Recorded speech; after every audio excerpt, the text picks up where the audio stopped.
السلام علیکم. دو اڈھاک relief allowance بنیادی تنخواہ میں ضم، پے اسکیل ڈویژن، تنخواہوں اور پینشن میں اضافہ. چھوٹے ملازمین کی تنخواہوں میں 25% جبکہ پینشن میں 15% اضافہ متوقع.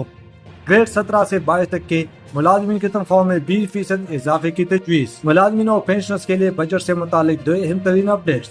پہلی خبر کے مطابق چھوٹے ملازمین کی تنخواہوں میں 25%، پینشن میں 15% اضافہ متوقع. گریڈ 17 سے گریڈ 22 تک کے ملازمین کی تنخواہوں میں 20% اضافے کی تجویز. تفصیلات کے مطابق آئندہ بجٹ میں سرکاری ملازمین کی تنخواہوں اور پینشن میں اضافے کی تجویز سامنے آ گئی.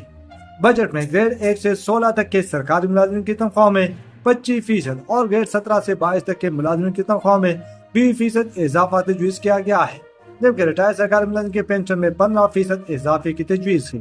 تاہم اس حوالے سے کوئی باضابطہ بیان سامنے نہیں آیا ہے کیونکہ حتمی اعلان بجٹ کے دن ہی کیا جائے گا. حکومت نے آئندہ مالی سال کے بجٹ کو حتمی شکل دینے کی کوششیں تیز کر دی ہیں. وہ سرکاری ملازمین کی تنخواہ میں اضافے کے حوالے سے مختلف تجاویز پر غور کر رہی ہے.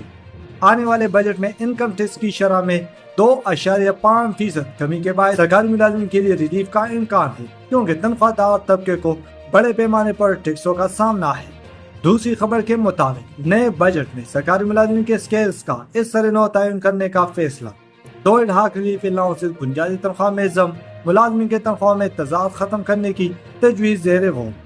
تفصیلات کے مطابق نئے مالی سال کے بجٹ میں گریڈ 1 سے گریڈ 22 تک کے ملازمین اور افسران کی اسکیل کی اس سر نو تعین کرنے کا فیصلہ کیا ہے، جبکہ نئے مالی سال کے وفاقی بجٹ میں دو اڈھاک ریلیف الاؤنس بنیادی تنخواہ کے نئے اسکیل میں ضم کرنے اور بنیادی تنخواہ کے اسکیل کا تعین کر کے تنخواہ میں 10% اضافہ کیا جائے.